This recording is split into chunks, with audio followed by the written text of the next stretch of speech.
As everybody's coming in, we were highlighting that one of my staffers bikes to work every day and biked the 11 miles one way today. And we were commenting we were uncomfortable in our cars, and that's commitment. Well, good morning, everyone. Thank you for being here. We're going to make some announcements. You're going to get to meet a few people. We're going to introduce a new individual, not new to state government and not new to serving the people of Minnesota, but new on the focus around making sure program integrity is utmost importance. But I want to address at the top here two of our fellow Minnesotans, two of our fellow American citizens, two of our fellow Minnesota American citizens who were minding their own business and living their lives were detained by and arrested by ICE. These chaotic operations are doing nothing to make us safer. These chaotic operations are not done in any coordination with law enforcement in the middle of a blizzard. The absolute recklessness of doing some of this and the targeting of a specific community, unconscionable, does nothing to either address immigration. It certainly does nothing to address fraud in programs. It is very specifically aimed and very racially motivated towards a Somali community that matters greatly here. I know there was a hearing yesterday to get some answers on this. The DHS secretary left, no reason, stood up and left that hearing. I have not received a response to my letters asking about explanations on what's happening. I would note that I was in that hearing and I stayed for the 8.5 hours and answered all the questions. I think the expectation would be in a moment like this where American citizens' constitutional rights are being violated and put at risk, that there would be an answer. And also in the midst of this, I think it's really important. I'd like to acknowledge just the basic decency, not a surprise to everybody in here has been, but Senator Jim Abler's willingness to stand up and note that it should be the simplest thing in the world when the President of the United States calls an entire group of people garbage and our state garbage and hellhole, to just disavow that. You can still be very conservative. You can still call yourself a Republican. But I think if you want to call yourself a Minnesotan and you want to call yourself a decent human being, you follow Jim Abler's role here. He and I have battled on many issues. We disagree on a lot of policy issues, but I know over the years that he stands up for what's right. So I thank him, and I think for fellow Minnesotans to know in this moment, there's going to be a temptation as this happens and this recklessness happens. I would caution people, express your First Amendment rights, but it's clear the president wants a spectacle. It's clear they want to arrest more people. They have a made-up quota number by Stephen Miller, an unelected official, who's telling them just to arrest as many people possible so we can say it. They're not targeted on violent criminals. They're not targeted, obviously. They took American citizens. They deported a U.S. combat veteran who served this nation in uniform and deported him to South Korea, a country he has not been in since he was 8 years old. So I want to address it at the top of the hour. But back to here in this state and accepting responsibility and fixing problems, Minnesota is a great place to live.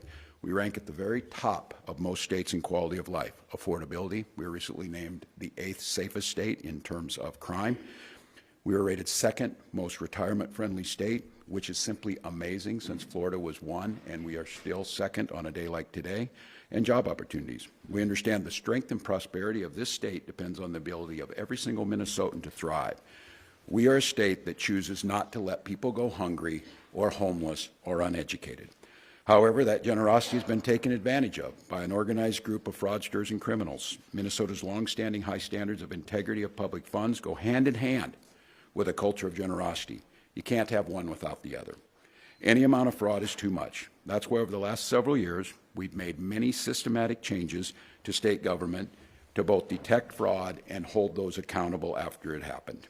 Year after year, we brought new ideas to the legislature to stay ahead of the evolving tactics, and they are evolving. AI poses immense challenges in the fraud space. We've sought top-to-bottom change in state government to create stronger oversight. We leveraged outside experts. We modernized technology and hold criminals accountable. And we're building on that work today. I'm announcing today that Tim O'Malley will be the Director of Program Integrity. Tim can tell you a little bit about himself, but I think many of you in this room are familiar with him. He was a superintendent of BCA under Governor Paulini. He served the Archdiocese, the Catholic Archdiocese, on making sure that the integrity in their programs was maintained.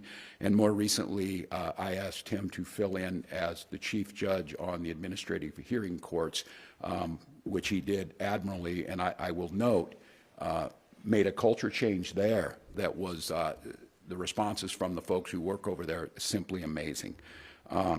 Tim, the former judge, former superintendent, as I said, will work across state government to strengthen fraud protection and protect taxpayer dollars. And I want to be clear, he's coming in here, as all these experts will say, and I do it with all my agencies, they are given the full autonomy to speak up when there are issues, to bring solutions forward, and to be with the understanding, and Tim made this clear yesterday as we were talking, he does not work for me. He works for the people of Minnesota, as all of us do. And in fact, he was so clear about that is he wanted to make sure that he rewrote the press release that went out to make sure that it reflects not a reality that we may craft, but the one that's truly there. So I'm truly looking forward to that. We're partnering with third-party experts from Waypoint. You're going to hear Josiah Lamb talk about that, to audit all programs and provide that private sector expertise, something we started doing when we had the problems with the MNLAR system and the licensing. We quit doing it internally, we went outside and it worked. We've installed new leadership inside DHS, and we'll work and continue to work with our federal partners every step of the way to make sure we have accountability. Shireen Gandhi has been over at DHS since January when we made changes over there, and she has brought, and you're going to hear some of it, accountability to the programs, but also doing something that's very challenging in any large organization, culture change amongst that. And I know some make the analysis that it's like turning a battleship. It's about knowing that our good state employees, that the default position is to serve their fellow Minnesotans. And I think what we're going to see is that we need to make sure we're taking those steps that while we're a generous state, we have to be skeptical. And we do that in a way that we still make sure that we're getting speed to the program. And Superintendent Evans has a great analogy to maybe talk a little bit about this. But speed with integrity of the program have to go hand in hand. And if it means slowing speed down a little bit to get the integrity, then that's exactly what has to happen. It's a problem we take seriously. It should not be a partisan issue. It should not be an excuse to defund popular programs. My biggest heartache in this and regret is I know all along I believe deeply in what state government can do. I have a long history both personally and in my public life around fiscal responsibilities, why Minnesota still across the board ranks as one of the most fiscally sound states, and the rating agencies continue to say so, of just making sure that we're stopping this. And the idea that you just complain doesn't work. Every governor has dealt with this. That's what my goal is that I'm the last one to deal with it on this level. So the bottom line is we have, just like in COVID, just like in every other situation, I take full responsibility for it. I think, and I will acknowledge certainly to Minnesotans and to the press here, I don't think we've done a good enough job of communicating the hard work that's been done, and that undermines state employees on the side of both. No state employees are involved in any of this. The work that's been done and the amount of money that has been saved and captured doesn't get told, because I think we need to be, I'm going to get more of a cadence around like COVID so that you all know. You don't have to guess. You can see what's happening. And that work has been being done by them. So if you try and commit fraud in Minnesota, and there's folks out there listening right now, you are going to prison eventually. I think the biggest thing on this is you'll hear from some of the experts here, many of these programs, especially federal Medicaid and Medicare, plagues every state. And when you sit down and dig into this, it takes weeks and weeks and weeks, and actually it takes years to become experts in this. These are programs that have been layered up in a spider web over the years that makes it incredibly difficult. And I think unwinding those or bringing about the integrity, it's the reason why we're seeing federal agencies under the Trump administration acknowledge the work that's being done, acknowledge that these things are better, and actually suggesting in other states when I talk to them about implementing that, because they're going to deal with it. COVID moved a lot of money very, very quickly. And our goal was to make sure we were moving that money so that people ate, that they were housed, that they had vaccines, but it also opened up the door to relax the guardrails and to have fraud be committed. So we're committed to getting this. It's why I'm incredibly proud to announce, and I'm going to turn it over to someone, again, has done his time for this state, has done it time and time again, and when it comes time to fix something or to bring someone in that has the credibility to be able to talk to folks, Tim O'Malley has said yes. So I want to introduce our new Director of Program Integrity, Tim O'Malley. Thanks, Tim. Good morning. There's a lot to cover today, so I'll be brief, but I do want to offer two thoughts. One is an observation and one is a point of clarity. The observation is the obvious one. No one has any tolerance for fraud. It's a widespread problem in Minnesota and across our country. It erodes trust and must be addressed head-on. Minnesotans deserve to know that their tax dollars are being put to good use, and they deserve to know that they can trust our public institutions. We have work cut out for us to rebuild that trust. The point of clarification, while I'm honored that Governor Walz has asked me to assist in combating fraud here, know that I'm not here to serve him. I'm not here to serve any individual, and I'm not here to serve a political party. I'm here to serve Minnesotans. Years ago, I served Minnesotans through an appointment by Governor Tim Walz, and I now welcome the opportunity to do so under Governor Walz. Lastly, I'm convinced that this team in front of you and the governor are serious. He has assured me privately that all of us have the freedom and autonomy to act, to do whatever is necessary to solve this. Again, I'm grateful for the opportunity. I'm excited to get started. Thank you. Well, good morning, everyone. I am Drew Evans, Superintendent at the Minnesota Bureau of Criminal Apprehension. I'm here to talk a little bit about the work that we've been doing this morning at the BCA as we work together to combat fraud. The BCA has now formed the BCA Financial Crimes and Fraud section, consolidating all criminal investigative resources into one central location at the BCA to combat a number of different crimes. We have dozens of agents and analysts assigned to investigate wage theft, insurance fraud, traditional financial crimes, and state program fraud. They are a highly experienced and highly trained team. They have built strong relationships with local, state, and federal investigators and prosecutors. They partner with these entities to share information and assist with the response and investigation of these fraud incidents that you've been tracking now for several years. I remain grateful for these relationships and the work of our federal partners at the FBI and many other law enforcement agencies, including the United States Attorney's Office, who bring specialized resources, expertise, and commitment to prosecuting these large, long-term, and often complex investigations. Their ongoing partnership with us is critical to combating these thefts of state and federal funds. The BCA continues to partner with them on all types of crimes at the United States Attorney's Office and federal partners, and remains ready to assist them with our investigations in any way of value to their work as they work to continue to prosecute these fraudsters in the state of Minnesota. We also provide guidance and recommendations to agencies on how to strengthen internal controls, improve application processes, and reduce vulnerabilities in our programs. We have established, it's been up and operating for nearly a year now, a reporting forum on our website where anyone can submit information about suspected state program fraud, including whistleblowers. So far in 2025, we've received nearly 200 tips and referrals from the public, state agencies, and employees about suspected fraud in Minnesota. Every tip we receive is evaluated to determine whether criminal activity can be substantiated and a criminal investigation should be launched based on the information we've received. If an alleged crime is outside the scope of their work, we refer it to the appropriate entity.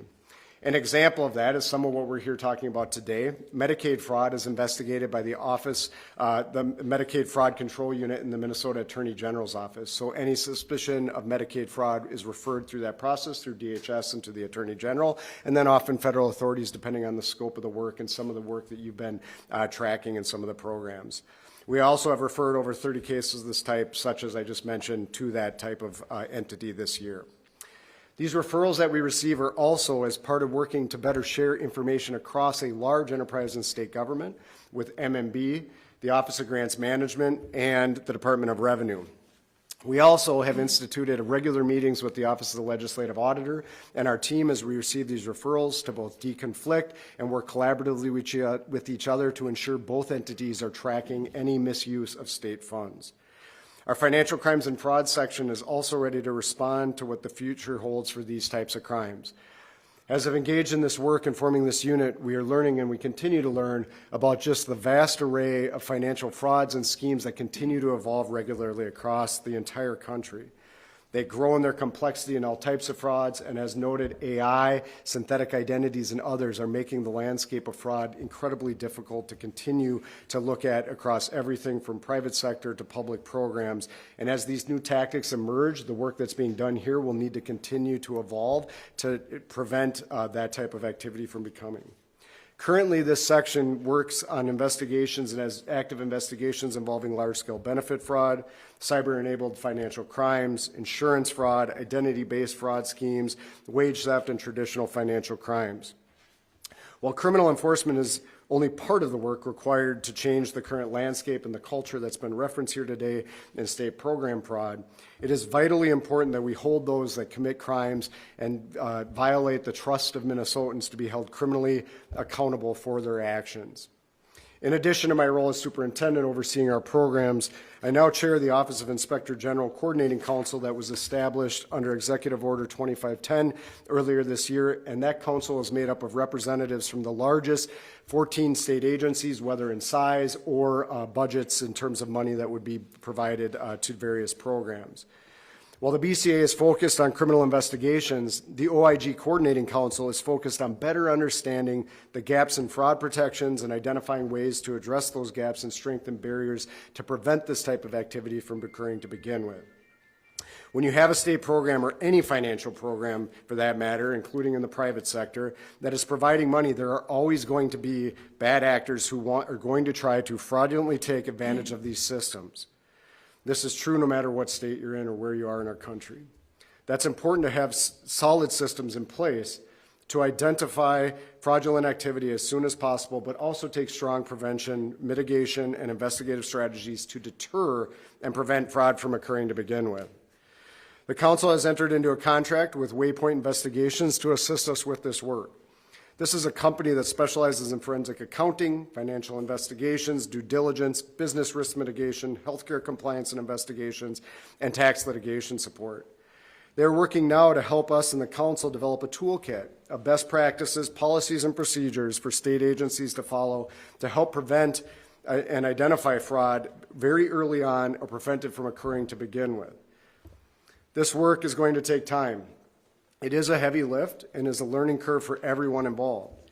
It's also a process that cannot end. This is just the beginning. Bad actors are constantly looking for ways to scam systems, and so states' effort to develop these strong barriers to prevent fraud will need to be ongoing along the way. And we are confident that the work, as was noted here today, coming together, that the right people are in the room working across state agencies to really improve this and prevent fraud from occurring in our state early and often, and when it does, that we hold people accountable for those actions. And so with that, I will turn the mic over to Josiah Lamb, who is the owner of Waypoint Investigations. Hi there, I'm Josiah Lamb. I'm the owner of Waypoint. I'm a forensic accountant and an attorney. I've been involved in fraud-related matters for more than 20 years, including assisting organizations in developing internal controls to help combat fraud. Our team of experts have similar backgrounds with decades of experience while working with federal law enforcement, public accounting, and law firms.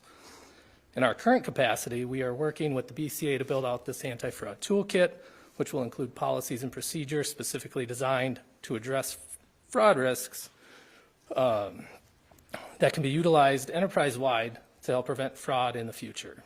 This will serve as a baseline of anti-fraud policies and procedures for every agency to use.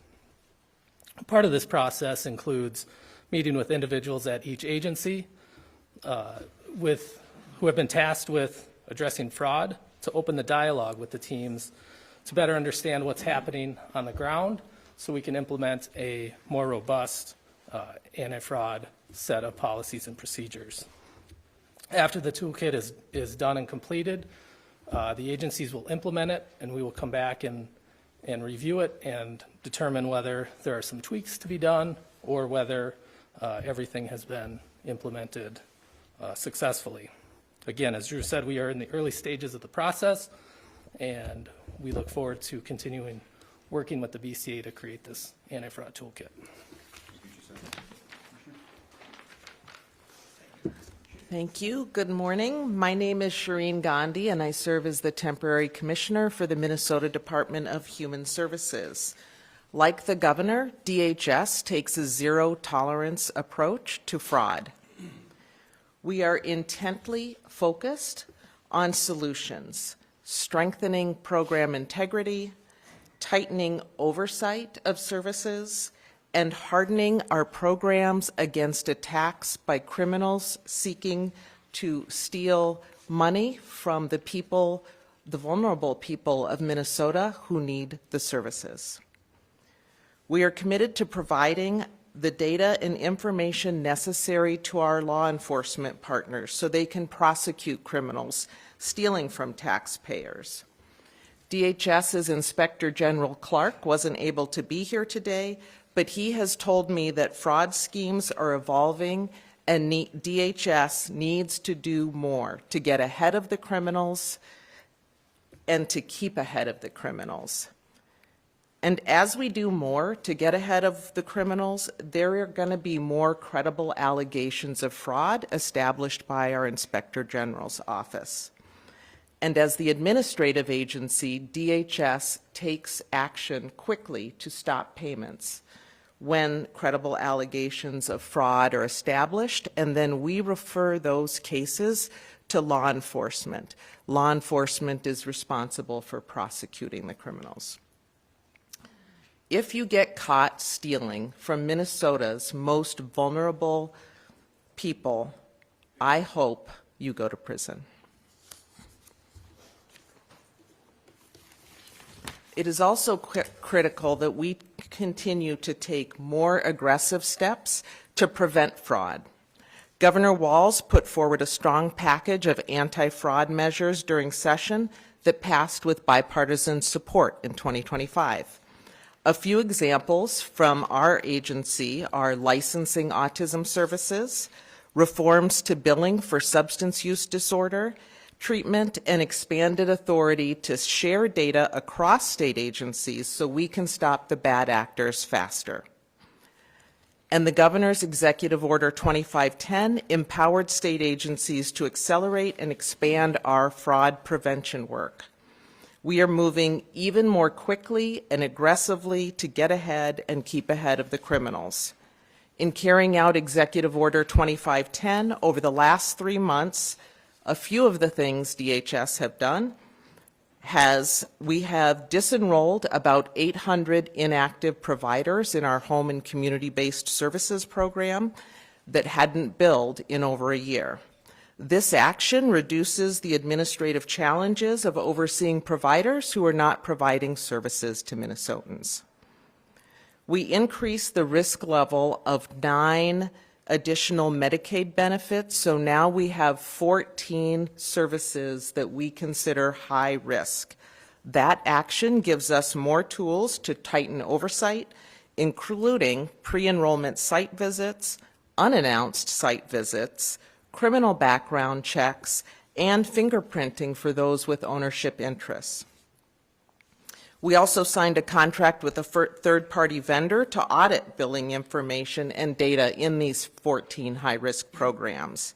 Using this new technology allows us to move upstream by applying advanced analytics to identify risks before we make payments. And that helps us to move away from the pay and chase approach. Most recently, we also announced a 2-year pause on licenses for new home and community-based service providers. The growth in licensed providers has far outpaced the growth in participants. A pause with an exception process to ensure Minnesotans can access services as needed will allow us to provide necessary monitoring and oversight of the providers. I think, as Governor Walz said, our state is right to be proud of the support we provide to children, to people with disabilities, to older Minnesotans, so they can live healthy lives in our communities. But people's lives should not be a political football. It takes all of us working together, legislators from both sides of the aisle, providers, community members, agencies, to build programs with the right controls to ensure we serve people well. I look forward to working with Tim O'Malley and the experts at Waypoint to strengthen fraud prevention and implement statewide fraud prevention program. Thank you. Thank you, Commissioner. And we'll take questions after. I would just note, and as the Commissioner said and others, thank you to this team. I am very cognizant and hearing from those incredible providers who are out there. It's not by chance that we see the largest reduction in fentanyl and opioid deaths that we've seen in decades. It's not by chance that those ratings for quality of life and outcomes are high. And I hear them as they say it will make it more difficult for us to deliver these services while we go through this. And I hear you, but again, I would assure them the program integrity is absolutely critical, because there are those that aren't offering solutions other than cutting the programs. There are those like the president who turned this into a racial issue rather than a crime issue. And I think many of you have witnessed this. We've seen it across private sector, we've seen it across nonprofits, and we've seen it in government. This is the ever-evolving piece, and it is one that I said those tools we use, the simple ability to be able to stop payment when you suspect it, that hadn't existed for any other governor. That was good work by the legislature, and I think the commissioner would acknowledge that. We're glad to take some questions. Say your name and outlet you're with when you Yeah.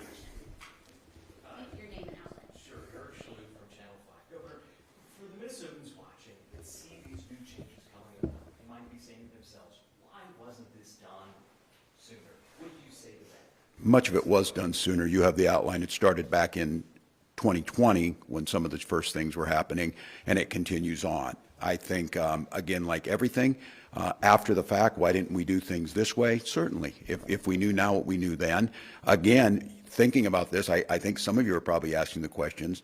There was no toolkit before. There was no toolkit. There was no toolkit amongst any administration. And I think watching what COVID did, we'll certainly get there. I'll take responsibility for it. But I think what the president did and what those are trying to say is that the hard work that's already being done, the amount that has been stopped, that's simply not true. And I think what the president did was elevate it. I do believe, and I will fully own this, we should have been keeping Minnesotans more up to speed on what was happening. We should have been, I think, on a better cadence as you see things that were happening in 2022, as the tools that were given to the administration would get there. So again, after the fact, there was a lot of folks talk about this. I have 7 years of proving this. I just fixed these things. And should we have fixed MNLARS before it got there? Certainly. Certainly we shouldn't have gone through 10 years of trying to get a licensing system. But once we got there, once we figured it out, we fixed it. And I think that's true. We should have done more sooner. Do I wish? Of course, we always wish we would have done more sooner, but I don't think having an insight into that or seeing that. Remember, these programs were crafted, many of them during COVID. The guardrails were taken off, and the guidance was to move the money with the idea that those guardrails were off and it would be there. In retrospect, again, but I'm not going to say this, I will not apologize for making Minnesota one of the safest states during COVID, and we used many of these programs to do that. The criminals abused this. I think the focus, again, and one thing I'm incredibly proud of, there's not state employees involved in this. Were there state employees that should have known more? Yes, and they're no longer working in the state. But it wasn't out of malice and it wasn't out of criminal. It was the lack of skepticism around these programs. So retrospectively, you always want to do more, but complaining about it doesn't get there. We've been steadily doing this, and I am convinced very shortly, and especially with this team, I don't think there'll be a state that can have the same safeguards in place. And many of them are starting to move as they follow this, because the one thing, and I think when you look at it, the biggest programs that got defrauded were the workman's comp program, and I think 2 states were highlighted for being the best in this, Iowa and Minnesota. That's a big concern for me. And again, I think what you're going to see is, going forward in what we know, the incredible work around paid family and medical leave, and these experts who will go in there and dig into that. Lessons learned from this have been applied to that. That program was structured on the front end with fraud prevention in place, where many of these decades-long programs, that was never the case. So. Can you elaborate on folks who are no longer working in state government that should have been more skeptical of fraud? Well, you've got a new commissioner at DHS. You have a new commissioner at the Department of Education. You've got some folks who are working over there. Look, these were folks that I think doing the best they can, trying to do what they can. There is no evidence or even no inkling that any of these people did anything illegal, but we needed a culture change. We needed some folks to speak in it. And look, I think there's, I will stand for this. The person responsible is me. I'm the one responsible, and I hire these folks, they do the work. I'm not going to drag somebody in front of the press and embarrass them on this because, look, the Commissioner of Department of Human Services is the one responsible for us seeing the notes and seeing the work that was done on children's mental health has improved dramatically under this work that we've done. That's what they're working on most of the time. So we've got new commissioners, we've got new leadership over there. We built out the team. We brought in the folks from BCA, the investigators.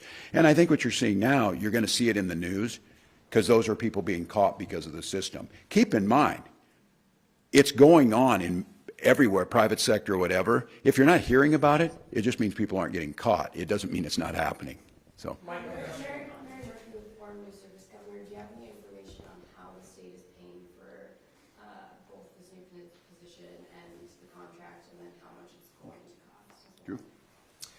Yeah, so I can't speak for the new position, but what I can tell you is, you know, as the governor's noted, this is an all-of-government approach. So all of the state agencies are going to bear the cost for the work that we're doing here, because that amount of money that will be spent on these contracts and the work that's being done needs to be implemented across the enterprise. So all state agencies, we have processes in place that we share costs when it's something that benefits the enterprise as a whole, so the cost for these will be spread across all state agencies. Do you have an estimate for any kind of The contract with Waypoint is up to $200,000, but we bill on a basis, so we'll see where that is, and we'll continue to evaluate. At the end of the day, with any of these contracts that we look at, we're going to pay until the work is done. That's what we're doing at this time, is that contract will be there, but we're going to continue to enter in those until we feel very confident that we have the right processes, procedures, and mitigation efforts in place. This is a really good question. I'd follow up. It's a really good question because all this work in state government always costs money on the front end, and our budgets are set by the legislature as we ask for it. When we cannot deficit spend, nor will we. They come out of existing budgets, and one of the things you're going to hear from the commissioners is that, and as Drew pointed out, you have to add some of these full-time positions to that. It is going to come out of the budgets and costs, but that's true of every single organization. And I think probably if there's a critique on this is spending more on the front end on this saves you in the long run. And I think trying to cut agency budgets or trying to do it on the cheap ends up in the long run costing you more. So we can get you data. We'll get the data on Tim and from the agency, from MMB. Yeah. Do you have any sense of why there wasn't stronger oversight earlier? Was this a staffing issue, a funding issue? I think it's how the programs are structured. Again, the programs say this is what you'll do. Here's how you get the money out. Looking at them, these people are filling it out. Now, the Feeding Our Future is kind of a unique case because of the chaos around COVID and the amount of money that was there. But we look through these, and again, I would remind all of you, we clearly had one in there in 2021, and I said, don't pay them. And they said, you can't do that. You don't have that authority. I said, do not pay them. Let them sue me. They did, and they won, and we paid them. And then they got caught and went to jail after the fact. So a lot of it is that the programs that are set up, and the Medicaid experts who are here, very challenging because again, and I would assume we're going to see this, there will probably be holds put on legitimate folks for reasons that look like that, and they may bring us to court. Now I have the legal authority at least to stop payment. So I think a lot of it is that they're following the rules, they're trying to get there. It's this change again. We're going to have to be more skeptical about it. You see it, and Drew, I don't want to speak to what the number was. The bulk of all of this in terms of the money is coming out basically out of the Medicaid program. Is that correct? You know, what I can say, I can't get into the details, but it's a little bit to your question about the tips because there's active investigations. We don't want to jeopardize anything. I did a review of the referrals and tips that came in. What I would tell you that is not news to anybody here, and it was alluded to by the commissioner, that you will see additional prosecutions related to some of these Medicaid programs as they are doing their diligent work going through all this, that the bulk of what I would consider the most egregious and legitimate tips and referrals coming through that portal were absolutely related to this Medicaid program, which is not news to this team. That's something they knew and they've been identifying. And there, all the others are there things we knew were related to other cases we're working or are under active investigation or anybody can report. So sometimes there's information that we just can't, go on this. And, when we work through this work day in, day out, in terms of, controls in place, that's why we're engaging with experts. As you learn these things in programs that existed for dozens of years, and then you see, this is true in the private sector and the fraud work that we do, when criminals find a thread that they can exploit, they're going to exploit it. And we can always look back and say that those controls should have been more strengthened more on the front end of a program, but once they're there, what's incumbent upon this team and from my perspective and the council is that we need to not only strengthen those controls and put those in place for existing programs, but also start looking prospectively with this work. That's why we're developing these toolkits so that fraud, skepticism is always where our folks are starting to make sure you're looking for those elements to begin with as we're implementing programs and as we're processing applications. One of the things we've talked about that's related to this when we look at it from really three phases broadly, and this is slightly different across all different agencies. You look at it from an application perspective in fraud controls, a determination and a disbursement, meaning when people are coming in and making an application in the system, how do we ensure that these are proper identities, individuals that are applying, determination that we're doing the right due diligence when an agency is approving an individual or an entity for engaging in the program, and then strong disbursement of controls so that we ensure that the money is going where it should be, that we're tracking it from there. That's the hard work that's being done, trying to create consistency across all agencies, knowing all these programs are very different, but what is the layer that we can put in place working together with this toolkit so that we create consistency in all programs, getting to your point, to ensure those controls are in place on the front end. Governor, AJ McGarrett. Does Minnesota need to increase penalties? Currently, Sure. you steal millions of dollars in Medicaid, and it's the same sentence as walking into Target and stealing TV. Yeah, well, yes, and I don't want to jeopardize anything on this and say, I come back to this. The sense of just being furious around this, one, it undermines faith in government at a time, to be quite honest with you, that I think is one of the scariest in our nation's history around government and the faith in it. Yes, and we did do a little bit. I think they get viewed as victimless crimes or something. They are not victimless crimes, because that's going to mean there's less money in substance use disorder, that Jeremy Drucker and his team saved lives, made a difference in some really innovative programs, and they don't have as much money. So I do think that. I'll go back to the legislature again. I think that would be something that Republicans would definitely agree with us on. But I do tell all of you, you heard a little bit of this as Drew said, that building these cases. Many of these go back decades. Keep in mind, there's people who have been getting away with this for a long time. There was nothing there, especially in Medicaid fraud. I really worry on the AI piece of it, because it's going to make it. I asked last legislative session for the tools for our team to have the AI, because just something as simple, they're processing 1.5 million. We have 1.2 million people on the program, millions and millions of claims. And how many people working on that? Total at DHS is Yeah, 2,000. but how many are working on that piece, on verification around Medicaid? Several hundred. Okay, so the point being on this is people are saying, well, couldn't you look and couldn't you see this? In some cases, it dropped me. I'm like, why didn't somebody just drive out there and look at it? That's a question I asked them. Drive out there. And I said, why don't you drive out and verify every one of these? That's when they said 1.3 million of them with 40 people. That will take us 75 years if we do 10 a day or whatever it be. So tools to use this, AI tools that look and say, this is just something's wrong here, because these people are getting super sophisticated. They send in an application with they're stealing Social Security numbers or whatever it might be. They're filling them out. They meet the federal requirements. In many of these cases, they met the federal requirements, and the state is the pass-through. And how do you get those tools, and how do you make the case? So I'm going to go back to your question on this. This takes a ton of work. It undermines state government. It is not a victimless crime, and these people should be prosecuted to the extent that it is. The thing that gets people, and here's how I view it, AJ. Yeah, I understand. We have crimes that are misdemeanors to felonies and all that. In this space, it seems like the thing that captures people's attention is when it's a big, big number or whatever. A whole bunch of small numbers has the same effect. It undermines us. And so, yes, I would like to see us be, I'm just going to say it. I watch very carefully. And I don't like to think I'm vindictive or anything, but when I see these lengthy sentences being given to these people, I feel good about that. They need to be there. Yeah, back. Governor Joe McCaffrey from WCCO. The 14 high-risk programs that you're auditing, did fraud happen in every one of those programs?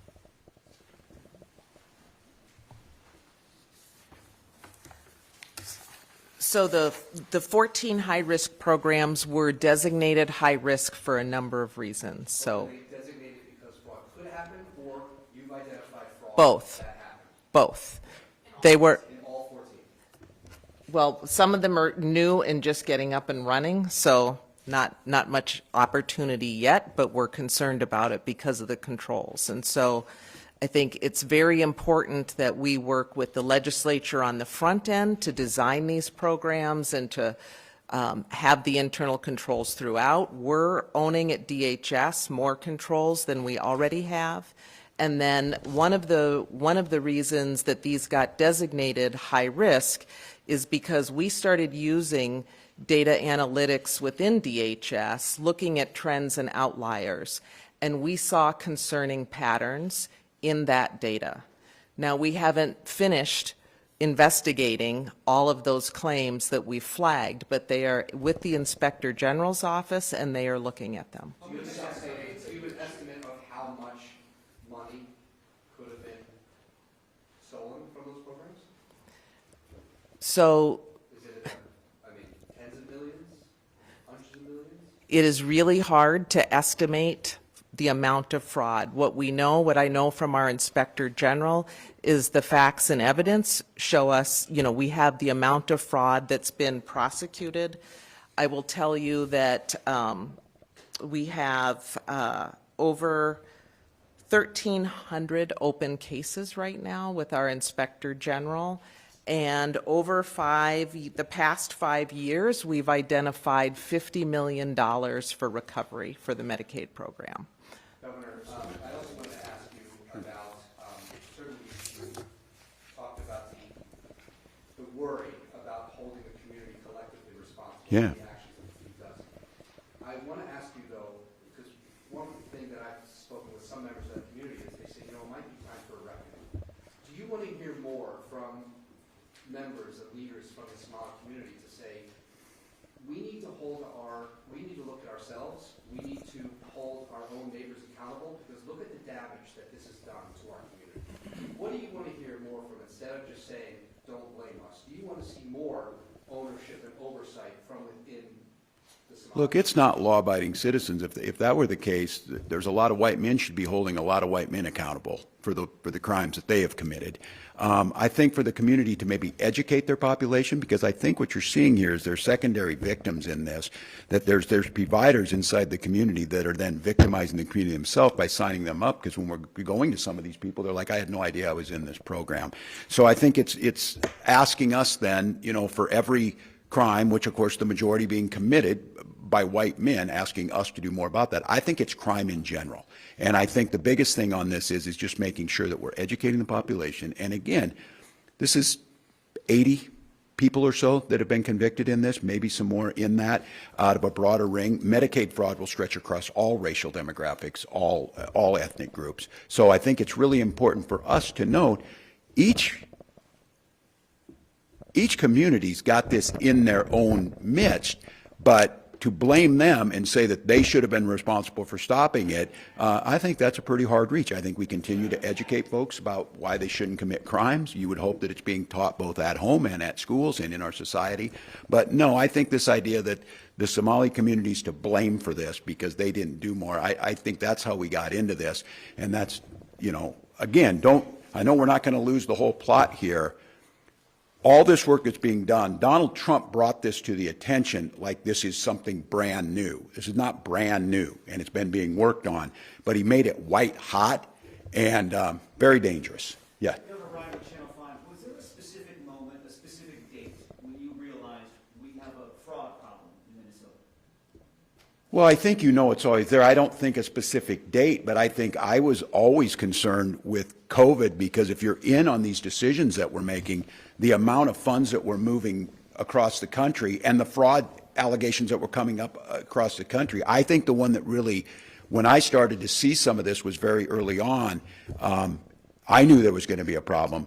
I personally apparently applied for unemployment benefits in 3 different states under my Social Security number, my name. I got the notices from Illinois, I think Missouri, and one other, and I said, my God, how much would this be happening? And that's when I went, the first one, and this was early in COVID, went to DEED and asked about it. My first concern was in the unemployment insurance, and that is pretty solid, pretty clear, but we were talking about it then that we have to be very, very careful. But again, I think in retrospect on this, my fear, and I think the world's fear, was food shortages, lack of access to health care, lack of access to basic services during COVID, and it outweighed that. But What does COVID have to do, like autism providers, that? it has everything to do with it that the money was moving quickly at that time, and a lot of these programs brought down the guardrails on all those programs to make sure they got out because they weren't able to deliver services the same way, in-home services and things like that.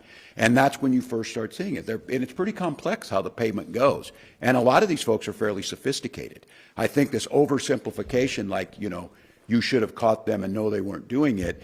Once we have the tools now to see the outliers, to see the things that are falling outside of that, we got a better picture. In retrospect, do I wish we had all these tools when COVID started? Yes, I certainly do. Governor, how did we go from earlier this year, the former commissioner of DHS, sitting here at the Capitol and telling Minnesota there's more rumors of fraud than there is actual fraud, to what we're hearing today? I certainly never said that. I never at once said that. I said I do not know. My gut feeling is, just like anywhere, this is a problem across the country. We were seeing folks, maybe not just outright fraud, running into buildings, crashing, you know, the display cases and running out with stuff. That crime had increased, all of those things. So I was focusing on across this, crimes on carjackings, which some of you remember a few years ago was top priority. We went from 87 to 12. Massive decreases on that. So focusing across crime in this, I fully suspect, and I fully suspect right now, they will continue to work around this. These are people that you would have thought, once they saw all these people going to prison, they would have cut their losses and taken off. Not the case. Not the case. They'll continue to do it. So That's the messaging from the state, though. The commissioner of DHS sat here and told the Senate. that commissioner is not here. That commissioner is no longer working for the state of Minnesota, and I never said such a thing. So I think you understand the accountability pieces that go with this, because I am under no illusion that these things weren't happening. I'm under no illusion it's not happening everywhere. My God, we saw it at the Chamber of Commerce. We see it that the folks are out there. And I think now, getting at the heart of it, and what my charge to them and this team here and across state government is, we now know where the situation is. We have a better picture into it. We are going to continue to be a generous state that helps folks, but we're going to do so with a skepticism that they haven't seen. And when I say haven't seen ever through any administration that you're going to see now. Governor, could you please talk a little bit, Matt Blake with Yeah. Minnesota, could you talk a little bit about this new program integrity? This is under the Bureau of... Yeah, maybe I'll let Tim talk a little bit about. The outcomes that you're looking for this. Is Tim O'Malley going to produce a report in 90 days? Yeah. What can we see Yep. from this? Good question. Yeah, I'll be very direct with you. I have a job now that I need to finish at the court, so I've had the opportunity to talk to a number of people over the last few weeks. I have a lot to learn, but I do know I've worked with Waypoint in the past over here. Certainly, I'm very familiar with the BCA from my time there, and Drew and I have stayed in touch. I've been working with the governor's office for the past year on a number of other issues. I believe we're well positioned to address this. I can't give you the specifics right now, honestly. Will you hire staff? Pardon me? Will you have staff that will be working with you? Oh, it wouldn't be big, no. I think there's resources here, especially between, and I had a chance to talk to Josiah. I'm familiar with the people they have there. Many of them have great experience in working, usually in the federal system, on these types of things, and they're in-house there now. But that's something that we're going to talk about. Is there more that has to be done there? I could envision there's 2 or 3 people that I might ask to come along to help with this. A couple of them I think might even volunteer. They're retired now and they're interested in still service. But there's not going to be a big cost to this. I don't see that, if that's what you're asking. Can you clarify the difference third-party companies? Are there more coming in the pipeline here? Go ahead. Yeah.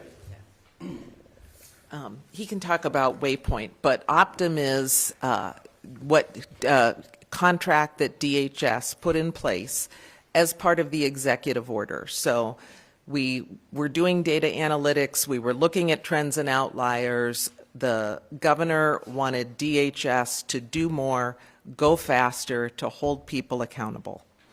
And so we did an emergency contract with Optum.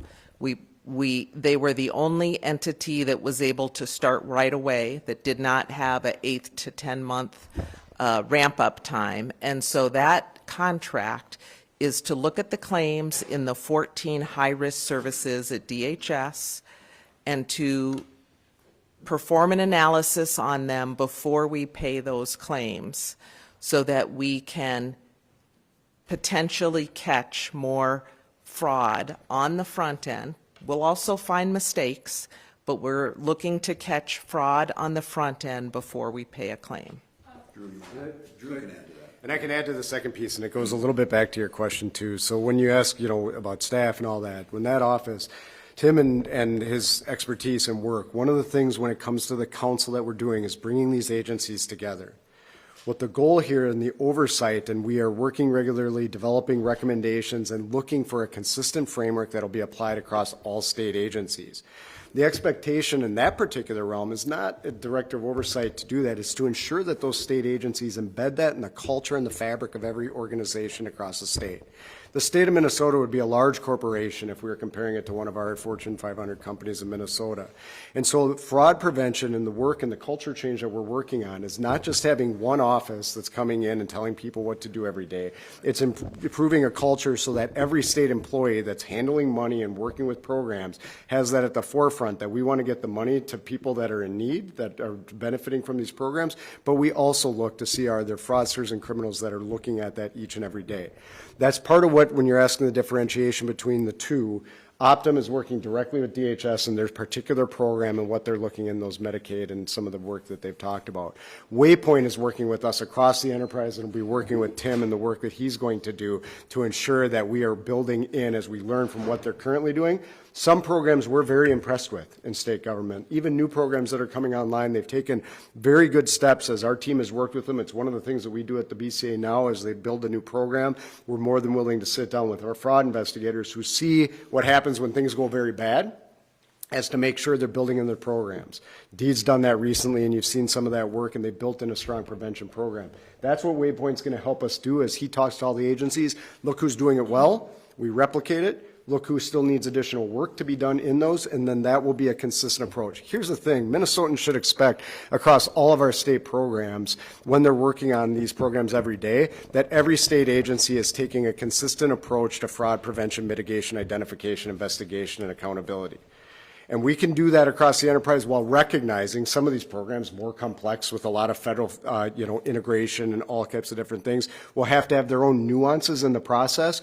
But we think a baseline absolutely can be done and achieved across the enterprise so that when people ask, were these things done when something goes wrong, we can look back and say, yes, they were, or no, they weren't, and hold the right people accountable if they weren't. And I'm just for all of you, I think it's for Minnesotans and for you, the press, is that Tim, and I think it's important to continue to say this publicly, the autonomy that he has. If Tim O'Malley in this position and coming on, if he feels like at some point in time, the governor's dragging his feet, I don't think he did enough early on, he didn't do that, he's going to come forward and say that because his job is to fix this and to do that. I don't believe they're taking it seriously, so I don't believe this agency's taking it serious enough. That's both for my people internally across there, that he has the full power to go. He will call his own press conferences if he needs to. He will answer his own questions on this. He's not putting his integrity on the line for this. He's here to fix that, and that's what we made clear. And I think the piece in this, as it gets so politicized with what the president did, of those who have no experience in this, don't understand it, or saying they would have done better, they have no concept of where that was at.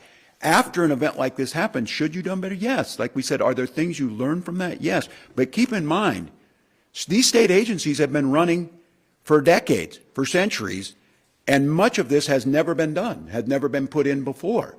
Now, are there more criminals now than there were at one time? I don't know. How much got missed over time? we may find audits that turn up how far back they go, but I think you're going to expect, it's been going on for a long time. The extent and the size of it's why I keep coming back to this. We never saw that kind of money move. We never saw it move without the safeguards before, and I think that opened it up. And the sophistication. I mean, every one of you are getting fraud calls, and it's a lot more sophisticated than the Nigerian prince you need you to send your Social Security number to him. It's a lot more sophisticated on defrauding you. Eric? Governor, is the well too spoiled, or can you count on cooperation with the U.S. Attorney's Office here and the FBI? 100%. That well is not spoiled. I would let Drew talk to that, and I'm going to say that. In the midst of what's very clearly a vindictive attack on Minnesota from this administration, I will say this, the bright point on this has been the U.S. Attorney's Office. And you saw that when Andy Luger left. We never missed a beat to Joe Thompson, and they have been good partners. I'll let Drew talk about it. He worked with them, and we have talked about this. And look, I have to assess this too. I understand when I speak up, it brings Donald Trump's petty vindictiveness to Minnesota. And this is all about coming and attacking us. He didn't know anything about this. He doesn't know how a Medicaid program works. The only thing he knows about it is he's going to double the cost over the next week. But he doesn't know how these programs work or anything about it. So he heard, and somebody told him, the Somalis are stealing money and they're not doing anything about it, throw it up there. That's not how the U.S. Attorney's Office works. Yeah, and I'd be happy to. It's an excellent question. I don't know the new U.S. Attorney, but I look forward to building a relationship with him. What I've heard him speak about already this week is fraud will remain a priority for that office. And it was for U.S. Attorney Luger when he was in place. We work together with that office daily, whether it's human trafficking, child sexual abuse, whether it's violent crime that you covered. I have no reason to expect that to change. While I don't know him personally, I know his team well. And my people know his team well, and they're dedicated public servants that are going to prosecute people that are wishing to harm Minnesotans. Same goes for the FBI and other law enforcement agencies. As we've been working through a new administration, certainly in Washington, and yet those relations don't change. They're the same people here every day. While their priorities change from time to time, given what they're doing in the federal government, certainly every single day our team has a strong relationship with the FBI. I have a strong relationship with the special agent in charge, who's a dedicated public servant, and I expect that to continue. Not only with fraud, but all the other things that we do in Minnesota. Who hasn't got one? Has anybody not got one that needs one? All right. Sure. If we got any more on topic, and then we'll go, I'm going to release these guys. I just wanted to clarify, when you said earlier folks aren't working for DHS anymore, Yep. that is directly connected to fraud. Those people are no longer commissioners. Look, we needed a change in culture, and those people are no longer working. As I said again, those are dedicated public servants who helped usher us through the most difficult time in state history in COVID, had got us the best outcomes of almost any state in the nation. But when it came to this, I think it was important for us to get a change. It was a time to get a change in culture, and that's why those moves were made. And I'm not going to disparage their work. They did a fabulous job on the things they needed to, but it's pretty obvious. Fraud happened. We need to take accountability, ultimately me, and that's why I said I'm not going to drag anybody. We're not going to have, a public lashing at folks. We're not doing it, but we are going to hold people accountable. These agency heads know that they're to be there. That's about changing culture, changing responsibility. And again, not out of malice, not out of crime, but more so just following the rules and getting that money out the door. We have to change that a little bit. Did you say people lost their jobs because of fraud? Is that New leadership was needed because of this threat, but for example, Commissioner Gandhi comes to this not because she's just fixing fraud in the culture, which she's doing, is because she manages these programs so well, and that can't get lost in this. The outcomes of the programs, whether it's Medicaid or whether it's substance use disorder, we're getting better results in almost any other state. The problem is we could be doing even more if we have these resources. Okay, you were asked on Meet the Press if you take accountability for the fraud that's happened under your administration. Your answer is a little unclear, so I just want to Yes. that again. Yes, I take responsibility for everything. I take responsibility for COVID. I take responsibility for George Floyd. I take responsibility for balancing the budgets. And I do take responsibility for making this state one of the best in the country for children to live, so the outcomes. I also note to folks that the one airport that has remained on time is Minneapolis-St. Paul. I take responsibility for that. I appoint everybody to the MAC Council, and I am fully responsible for it. So I'm not sure Minnesotans know that part. I'll take the off-topic. You guys want to? You guys can go, and I'll do the off-topic. We saw another town Thanks. hall. We saw another town hall this past week on pronunciation